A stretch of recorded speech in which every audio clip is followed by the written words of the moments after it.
കന്നിമൂലയിൽ ഒരു ടോയ്ലറ്റ് വന്നാൽ ഭാര്യയും ഭർത്താവും തമ്മിൽ അഭിപ്രായ വ്യത്യാസങ്ങൾ ഉണ്ടാവും. വടക്ക് പടിഞ്ഞാറിൽ വന്നാൽ ഗൃഹനാഥനെ ബാധിക്കും. വീടിൻ്റെ ഓരോ ദിക്കുകളും ഓരോ സൗഭാഗ്യങ്ങളായിട്ടാണ് കണക്കാക്കുന്നത്. അപ്പം നിങ്ങൾ എവിടെ ടോയ്ലറ്റ് കൊണ്ട് വെച്ചാലും ആ ദിക്ക് മലിനപ്പെടും. അപ്പോൾ അവിടുത്തെ സൗഭാഗ്യം ദൗർഭാഗ്യമായി മാറും. ഓരോ ദിക്കിലും വരുന്ന ടോയ്ലറ്റിന് അതിൻ്റേതായിട്ടുള്ള ചില പരിഹാരങ്ങൾ ഫെങ്ഷുയിൽ നിർദ്ദേശിക്കുന്നുണ്ട്. പലരും ചോദിക്കുന്നൊരു ചോദ്യമാണ്, സാറേ ടോയ്ലറ്റ് ഏത് ഭാഗത്ത് വയ്ക്കാന്നുള്ളത്. അങ്ങനെ ചോദിച്ചാൽ വീട്ടിനുള്ളിൽ ടോയ്ലറ്റ് പാടില്ല എന്നുള്ളതാണ് യഥാർത്ഥ സത്യം. അപ്പോൾ നമുക്കറിയാം, പഴയ കാലങ്ങളിൽ വീടിനകത്ത് ടോയ്ലറ്റ് ഇല്ലായിരുന്നു. ടോയ്ലറ്റ് ഒത്തിരി അകലത്തിലായിരുന്നു. ഇന്നിപ്പം ടോയ്ലറ്റ് ഇല്ലാത്ത വീടുകളില്ല. മാത്രവുമല്ല, എല്ലാ ബെഡ്റൂമിനും അറ്റാച്ച്ഡ് ടോയ്ലറ്റ് വേണമെന്നാണ് പുതുതായിട്ട് വീട് വയ്ക്കുന്നവർ എല്ലാം പറയുന്നത്. അതിനോടൊപ്പം തന്നെ ഒരു കോമൺ ടോയ്ലറ്റ് വേണം. പിന്നെ സെർവൻറ്റിന് ഉപയോഗിക്കാൻ ഒരു ടോയ്ലറ്റ് വേണം. പിന്നെ നമ്മൾ എന്തെങ്കിലും ചടങ്ങുകൾക്കൊക്കെ പോയിട്ട് വന്നിട്ട് കുളിച്ചിട്ട് വീട്ടിൽ കയറാൻ പറ്റുന്നൊരവസ്ഥ ഉള്ളതെന്നുണ്ടെങ്കിൽ പുറത്തുനിന്ന് കയറി കുളിക്കത്തക്ക രീതിയിൽ അവിടെയും ഒരു ടോയ്ലറ്റ് വേണം. അപ്പോൾ ടോയ്ലറ്റുകൾ ഏറ്റവും കൂടുതൽ കൂടിക്കൊണ്ടിരിക്കുന്ന രീതിയിലുള്ള വീടുകളാണ് ഇന്ന് വെച്ചുകൊണ്ടിരിക്കുന്നത്. അപ്പോൾ ഇതിൽ പറയുന്ന ഒരു കാര്യം എന്ന് പറഞ്ഞു കഴിഞ്ഞാൽ, ചൈനീസ് വാസ്തുവിലായ ഫെങ്ഷുയിൽ പറയുന്നു, വീടിൻ്റെ ഓരോ ദിക്കുകളും ഓരോ സൗഭാഗ്യങ്ങളായിട്ടാണ് കണക്കാക്കുന്നത്.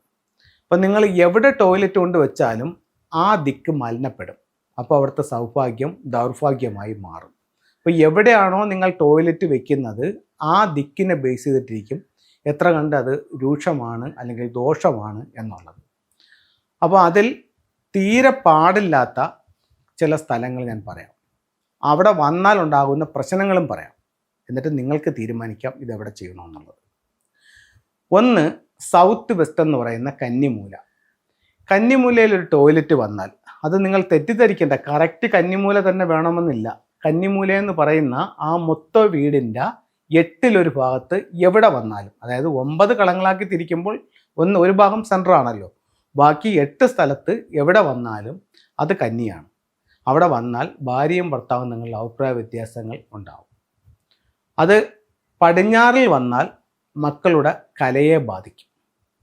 വടക്ക് പടിഞ്ഞാറിൽ വന്നാൽ ഗൃഹനാഥനെ ബാധിക്കും. വടക്ക് കിഴക്കിൽ വന്നാൽ വിദ്യാഭ്യാസത്തെയും മൊത്തം വീടിൻ്റെ അഭിവൃദ്ധിയെയും ബാധിക്കും. തെക്ക് കിഴക്ക് വന്നാൽ കടബാധ്യതയിലേക്ക് പോകും. പിന്നെ ഇതെവിടെ ചെയ്യാം? അപ്പോൾ ഒരു കാര്യം ഉറപ്പാണ്, 4 മൂലകളിലും എന്തായാലും പരമാവധി ഇതിനെ ഒഴിവാക്കുന്നതാണ് നല്ലത്. എന്നിട്ട് വലിയ ദോഷമില്ലാത്ത രീതിയിൽ ഇതിനൊരു സ്ഥാനം കണ്ടെത്തി ചെയ്യുന്നതാണ് ഏറ്റവും നല്ലത്. അപ്പോൾ എൻ്റെ അടുത്ത് ചോദിക്കുന്നത്, നിങ്ങൾക്ക് ഒരു പ്ലാൻ വരയ്ക്കാനായിട്ട് വന്നാൽ നിങ്ങളിത് എവിടെ ചെയ്യും എന്ന് ചോദിച്ചു കഴിഞ്ഞാൽ, ഞാൻ ഭൂരിഭാഗം ചെയ്യുന്നതും പടിഞ്ഞാറിൽ ചെയ്യാറുണ്ട്. അതിപ്പോൾ പടിഞ്ഞാറാണ് വിട്ട ദർശനം എന്നുണ്ടെങ്കിൽ പടിഞ്ഞാറ് ചെയ്യത്തില്ല, സൂത്രം വിട്ടിട്ട് അതിനൊരു സ്ഥാനം കണ്ടെത്തി കൊടുക്കാറുണ്ട്. അതുപോലെ തെക്ക് സൈഡിലും കൊടുക്കാറുണ്ട്. ഇത് അത്ര കറക്റ്റാണെന്നുള്ളതല്ല ഞാൻ പറയുന്നത്. പരമാവധി ദോഷങ്ങൾ ഒഴിവാക്കിക്കൊണ്ട് നമുക്കങ്ങനെ ചെയ്യാനായിട്ട് പറ്റും. അപ്പം അത്തരം കാര്യങ്ങളെ നമുക്ക് ടോയ്ലറ്റിൽ ചെയ്യാൻ പറ്റും. ഇനി അത്തരത്തിൽ നമ്മൾ ടോയ്ലറ്റ് പണിഞ്ഞാലും ഓരോ ദിക്കിലും വരുന്ന ടോയ്ലറ്റിന് അതിൻ്റേതായിട്ടുള്ള ചില പരിഹാരങ്ങൾ ഫെങ്ഷുയിൽ നിർദ്ദേശിക്കുന്നുണ്ട്. അപ്പം നമ്മൾ ആ ടോയ്ലറ്റ് അവിടെ ചെയ്തിട്ട് നിങ്ങൾ ഇതിനകത്ത് ഇന്ന കളർ ടൈൽ ഉപയോഗിക്കൂ, അല്ലെങ്കിൽ ഈ ടോയ്ലറ്റ് ഇവിടെ വന്നതിന് പരിഹാരമായി ഇന്ന എലമെൻ്റ് ഉപയോഗിക്കൂ, അല്ലെങ്കിൽ ഇന്ന കാര്യം അതിനകത്ത് ഉപയോഗിക്കൂ എന്നൊരു റെമഡിയും കൂടി പറഞ്ഞു കൊടുക്കുന്നുണ്ട്. അപ്പം ഈ രീതിയിലാണ് ടോയ്ലറ്റിൻ്റെ സ്ഥാന നിർണ്ണയവും അതിൻ്റെ പരിഹാരങ്ങൾ.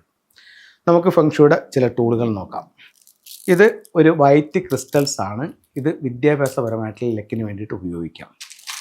ഇത് അമത്തിസ്റ്റ് ആണ്, എപ്പോഴും ഒരു ഡിവൈൻ പ്രൊട്ടക്ഷന് വേണ്ടിയിട്ട് ഉപയോഗിക്കാം. ഇത് ഒരു മെറ്റൽ ടോട്ടോയ്സ് ആണ്. ഇതിനെ 2ആയിട്ട് നമുക്ക് ഓപ്പൺ ചെയ്യാം. ഇതിൻ്റെ അടിയിൽ ഒരു ലോഷോ സ്ക്വയർ ഉണ്ട്. നമുക്കൊരു വിഷ് ടട്ടിലായിട്ട് ഉപയോഗിക്കാം. ഒരു ആഗ്രഹം എഴുതി ഇതിനകത്ത് വെച്ച് കഴിഞ്ഞാൽ അത് എത്രയും പെട്ടെന്ന് സാധിക്കുമെന്നാണ്. ഇത് ഒരു ഫീനിക്സ് ബേർഡാണ്. ഇത് നമുക്ക് സൗത്തിൽ വയ്ക്കാം. ഇത് ഒരു ക്രിസ്റ്റൽ ഗ്ലോബാണ്. ഇത് വിദ്യാഭ്യാസപരമായിട്ടുള്ള പുരോഗതിക്ക് വേണ്ടി നോർത്ത് ഈസ്റ്റ് ഭാഗത്ത് ഇതിനെ വയ്ക്കാവുന്നതാണ്. ഇത് ക്വാൻ കിങ് ആണ്. വീട്ടിലേക്ക് വരുന്ന നെഗറ്റീവ് ഊർജ്ജത്തിൽ നിന്നും വീടിനെ പ്രൊട്ടക്റ്റ് ചെയ്യാൻ വേണ്ടിയിട്ട് പ്രധാന വാതിലിലോട്ട് നോക്കി ഇതിനെ വയ്ക്കാവുന്നതാണ്. അപ്പോൾ ഇത്തരത്തിലുള്ള ഓരോ ടൂളുകളും നിങ്ങളുടെ ജീവിതത്തിൽ വലിയ വലിയ വിജയങ്ങൾ ഉണ്ടാക്കി തരട്ടെ എന്ന് പ്രാർത്ഥിച്ചുകൊണ്ട് നിർത്തുന്നു. നന്ദി, നമസ്തേ.